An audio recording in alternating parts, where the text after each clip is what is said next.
Border में बि इल्म पिरायो सिंध सवारियूं सिरे हेठि सक़ाफ़ती ॾियारो मल्हाइण जो सिलसिलो जारी आहे। बॉर्डर क़ौम परस्त हाउस ते कामरेड दो देशी जी अॻवाणी में मच कचहरी कराई वई, जंहिंमें शहरियुनि समेत सहाफ़ी बिरादरी शिरकत कई। मच कचहरी में सिंध जे मशहूरु सुगड़नि बहितरीन अंदाज़ में सिंध जे शान बयानु कयो। कामरेड दो देशी ॻाल्हाईंदे चयो त मच कचहरियूं बि सिंध जी सक़ाफ़त आहिनि। सिंध धरतीअ जी तालीम हथनि सां तबाह कई पई वञे। सिंध जी तालीम ॿियनि सूबनि जी भेट में काफ़ी घटि आहे। इल्मु पिरायो इल्मु इंसान जी टीं अखि आहे।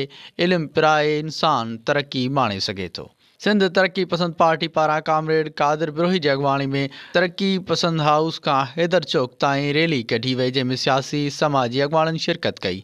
रैली में अॻवाणनि ॻाल्हाईंदे चयो त सिंध धरती असांजो तारीख़ी वतन आहे। सिंध जी तारीख़ 5000 साल पुराणी आहे। सिंध धरती अमुन जी धरती आहे। सिंध जा महिमान नवाज़ी दुनिया में मशहूरु आहे।